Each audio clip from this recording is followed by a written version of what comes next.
Road ಹೋಗಲ್ಲ ಬಿಡಿ. ಜಾಂಬು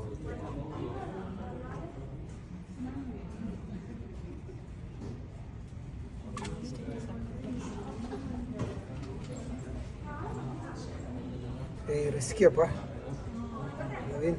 ಹಾಂ ಸರ್.